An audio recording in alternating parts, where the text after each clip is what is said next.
Thanks, Anna, reminding me that today is not only Friday the 13th, but it's in October. So crazy as it sounds, there are only 79 more days of the year. Isn't that just bewildering? What it is to me.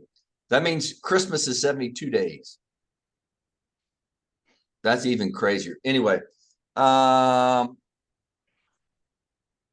it is National M&M Day for those that were worried or needed something to cheer about. National M&M Day. And the joke's on y'all because it's also National Train Your Brain Day. Brain Day. National Train Your Brain Day. And y'all are dumbing down by joining me today. So glad to have y'all. Shout out birthdays to the Red Rocker, Sammy Hagar, and it's Margaret Thatcher's birthday.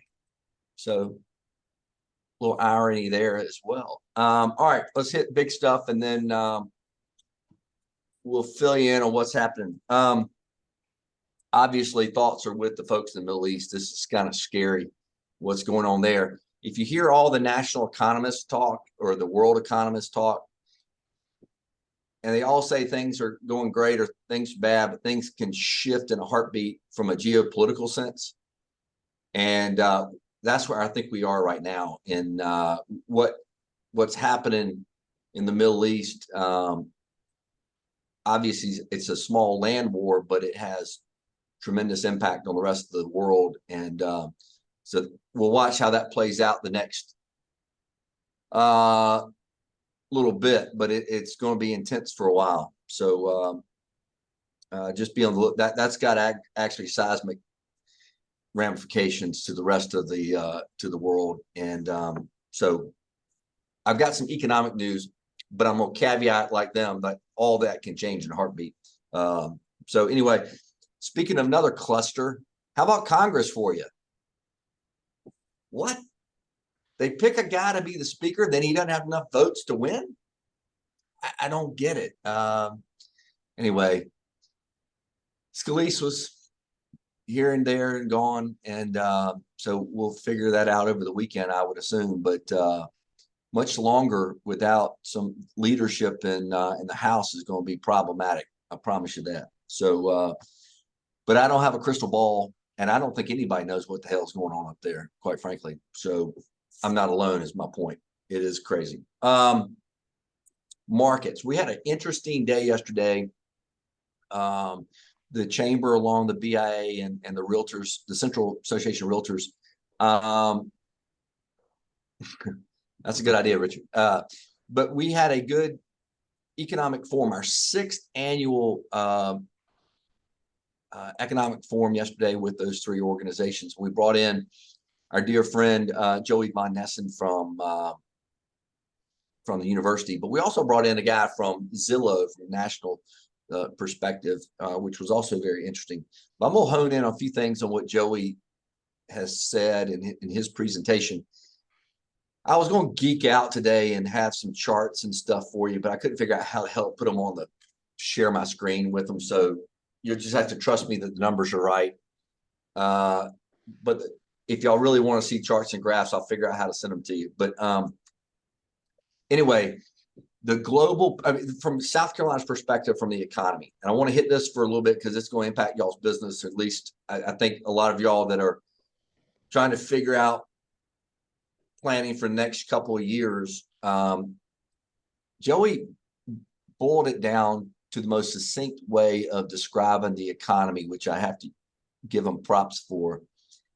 The last couple of years, 2020 and 2021, basically the U.S. economy drank a whole caseload of Red Bull. And I was like, okay, I can see that. And the last year and a half are the after effects of 2 years on Red Bull. So, oh, okay, it's a downer, right? You're coming off the sugar high. And what he means by that is the market's a little bit down this week, but and inflation ticked up a little bit. It's 3.7%, down from like 9, right? So we're still growing, but we're growing at a smaller scale. The Fed wants it down to 2%, 2.0, and we got a long way to go to cool off a little bit more before we get inflation down. But if you add, in Joey's analogy, the Red Bull was the $6 trillion that the government spent on keeping us out of desperation, right? So they infused $6 billion in the economy, and there was nowhere to spend it because we were all sitting at home.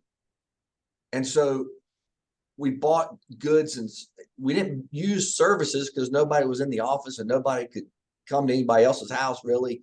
So we bought stuff, and the durable goods market went through the roof, and now it was not sustainable growth. So we're pulling back.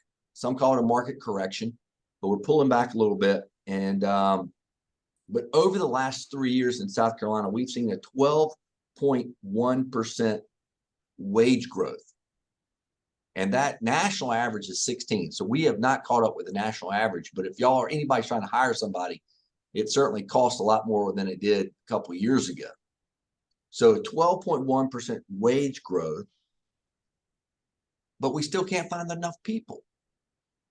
Our job market growth, this is kind of interesting. We went from 2.1 million people in the workforce in South Carolina to 2.3. Well, that 200,000 people joining the workforce is a lot, and that's only a third because 2/3 are retirees. So a lot more people. Interesting fact. I know I'm boring y'all with some numbers, so if anybody wants to leave, I've only got just a few more numbers, I promise. But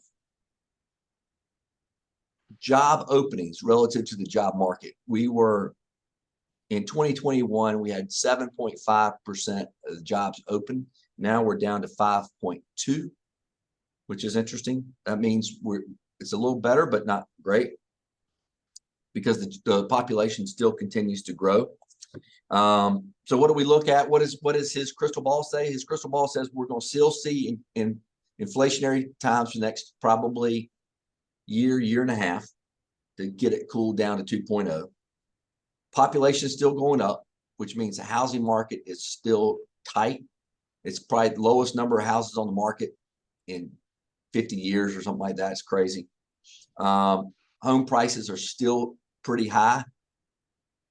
They're up 4.6% in Richland County over last year. 4.6%. Home pricing, and you can't find one if you want to. So that's it's not great for the real estate market, because a lot of people are employed by the real estate market and they can't sell any houses because there's none for sale. So it's an interesting position to be in. All in all, though, I think we're in good space. The probability of a recession, the Fed has put the brakes on the economy, trying to avoid a recession, a slow glide pattern down. At the beginning of the year, economists said that we had a 50% chance of going into a recession. Now that's only down to a 30%. Talking about optimistic. That's awesome in economist terms, right? I mean, but there's still a chance. All that could change, though, with what's going on in Israel. So we got to take into that. So I really had these charts planned out to show y'all, but it would have been better if I shown you, but I couldn't figure it out. So my apologies to y'all on that. All that be said, good market conditions. But 2020 and 2021 are going to look back, and we're going to have outlier years for a lot of things. So if you're trying to do a budget, just note that those are going to be outliers. Some repercussions of all the growth that we're seeing, and we talked about this before, but we're going to continue to see significant red flags being thrown out there on growth in pockets of this community.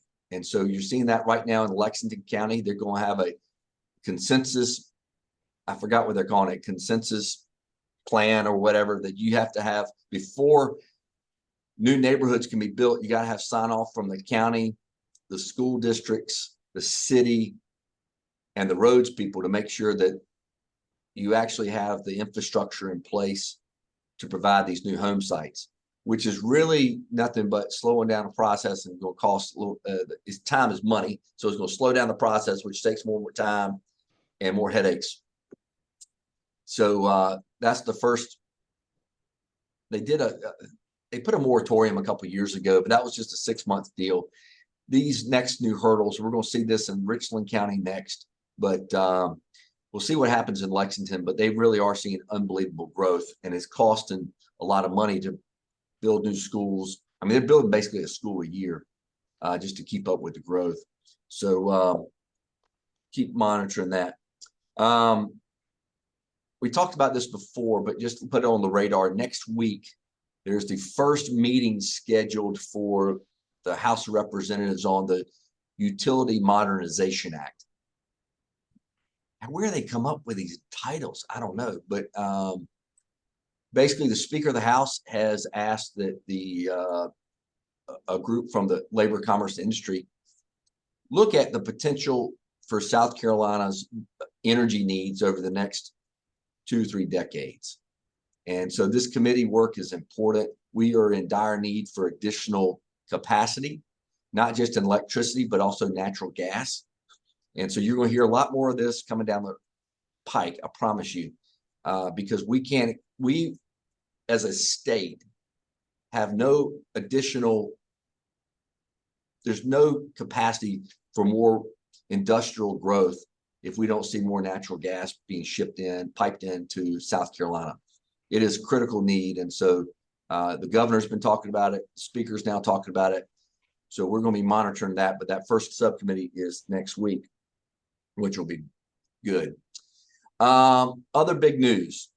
Let me see if I can. Oh, shoot. Here, the techno me here again. I'm just leaving this out here for y'all. I want to put this article in the chat box. But y'all need to look at this. It is it lists just in Richland County. It's an article about where schools are ranked on the statewide report card. And it did not, I'm sure there's going to be another article about all local schools in Richland County, Lexington County, et cetera. This article that I clipped just has Richland County schools. And the problem is, well, it's pretty noticeable, except we have 7 high schools in Richland 1. 5 of the 7 high schools were listed as unsatisfactory. And so this is coming to a bubble. We've got to do something differently because that's next year's workforce, and the next year's workforce, and next year's workforce. So if the schools are not producing kids that are employable, not only not have the soft skills, but don't have what we need to run businesses, significant challenge. So I'm gonna leave that there. I might get political, but I think it's up to the business community to step up and call for some changes. So I'll leave that there. All right, what else we got going on? A couple things to note for y'all. The 23rd, we have a candidate forum for the folks running for City of Columbia City Council. We're going to do that at Earlwood Park on the 23rd. I think it's at 4 o'clock. But so all the folks that have registered or filed for City Council will be there on the 23rd. The next day, the 24th, is the election for the late Senator John Scott's seat. Is the Democratic primary, which literally is the general election as well, for all intents and purposes. So just put that on your radar. If you're in that district, the election is 24th for a primary. So y'all need to plan to get out and vote. Also on the horizon, we have a annual clay shoot for the chamber coming up on the 16th of November out in Palmetto State Armory down in Swansea. So if you want more information on there, check out our website. Also want to thank all of y'all who came out for the gala last week for our 120th gala, which it serves as our annual meeting. And we appreciate y'all coming out for the fun and fireworks that we had at Segra Park. It was a great event. And all right, I've done enough talking. I want to hear what y'all got going on. Tell me some good news, bad news.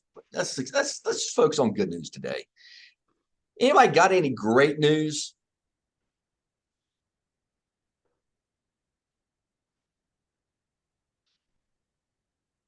No one drank espresso this morning, I see.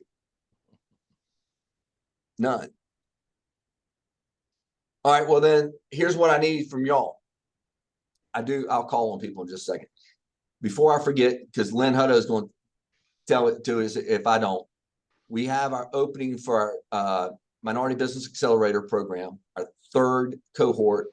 We're taking applications now. So if you know of a business, a minority business, whether female, veteran-owned, whatever the definition of minority business, if you fit that or know of a company that is interested, let us know. We would welcome those applications to get in really, really soon. Mr. Creech, tell me what's great in the world of transportation. Well, good morning. Well, we're rocking along with a lot of projects, and we see that evidence of that in Colombia for certain. I just find it, I kind of geek out a little bit. I find it fascinating to drive up 126 and see the first two phases of the Malfunction Junction Carolina Crossroads project taking form, with some of those flyover bridges that are going to be new ramps that'll keep cars up to speed, and moving through the new intersection in a few years much easier. We have increased in the past 10 years our projects out on the street being worked at whatever stage has increased fivefold, from about $1 million to almost $5 billion, from $1 billion to almost $5 billion. In fact, early next year we'll probably top the $5 billion mark. We have a lot of interstate work. If you've seen the clearing that's taking place on I-26 between Columbia and Charleston, all getting ready for widening there, all the way down to Charleston. We will be starting construction later next year on a brand new interchange at I-95 and I-26. And so that's going to be huge. That's one of our major freight mobility pinch points in the state, in addition to the 526-26 interchange in Charleston, the Malfunction Junction interchange in Columbia, and the 385 I-85 interchange that was completed in 2019. We got more than $700 million of work out to resurface non-interstate roads across the state, projects for those resurfacings in every county of the state. So just a lot going on, one thing that we need to turn attention to in South Carolina now is our aging bridge inventory. We've got more than 1,100 bridges across the state in our system on the interstates and primary routes. And almost all of them were constructed at about the same time, when the interstate system was built in the 50s and 60s and then early 70s. And so bridges were built to last about 75 years. They're 60 to 65 years old plus now.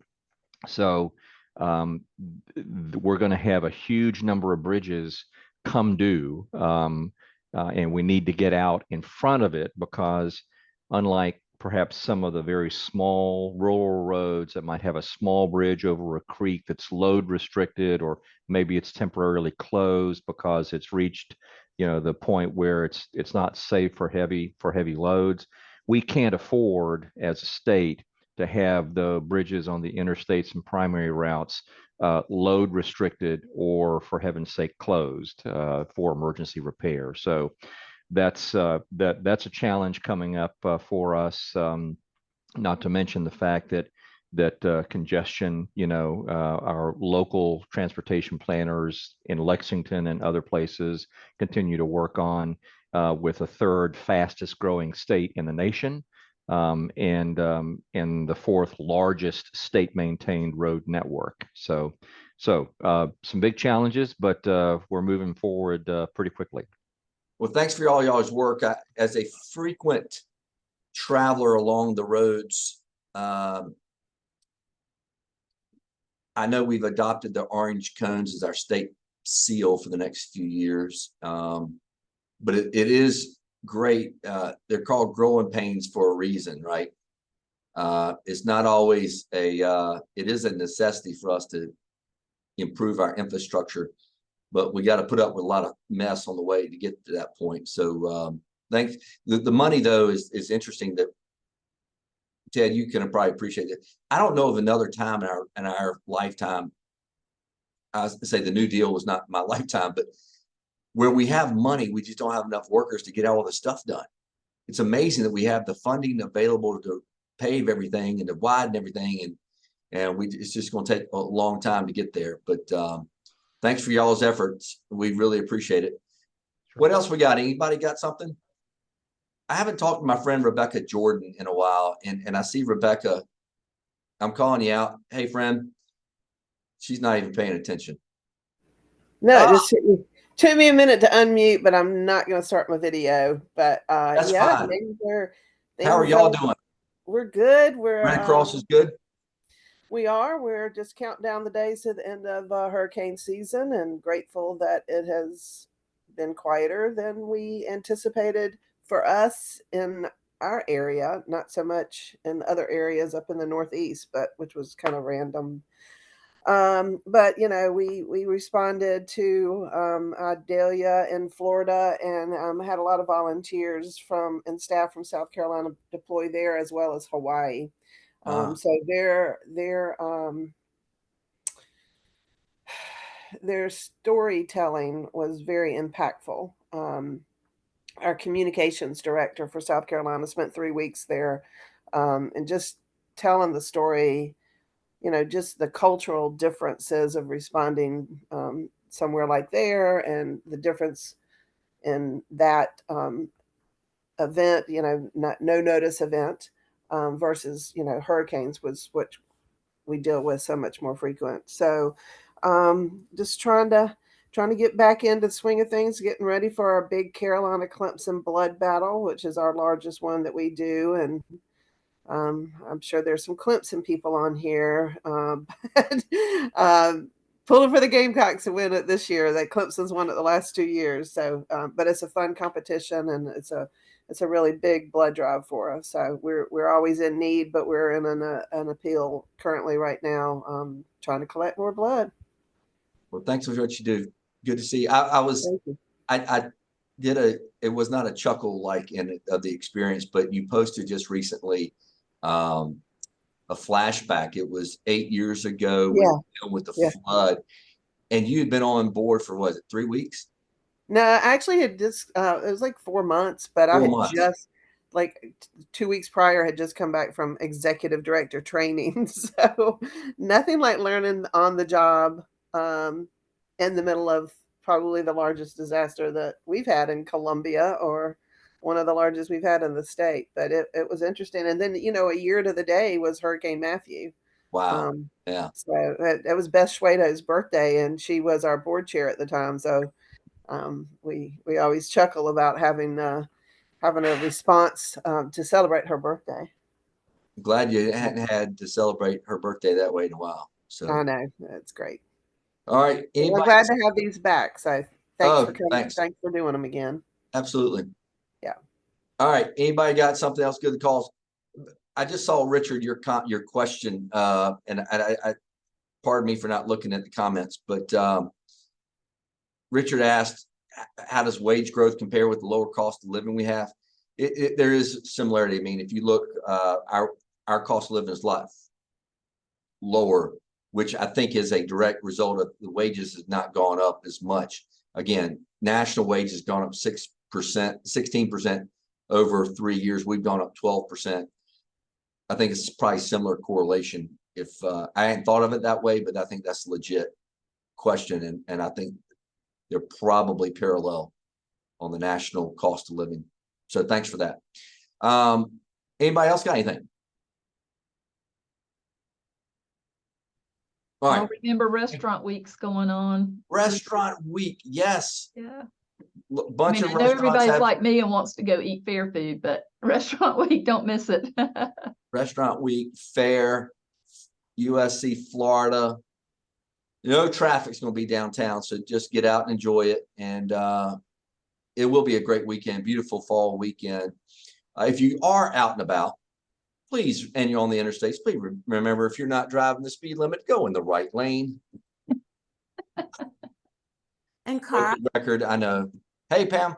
hey, how are you this morning? Good. How are you? I'm doing well. And if I can just put a little bit of plug in, we do have shuttles going to the game. So the Comet can take you to the game. Nice.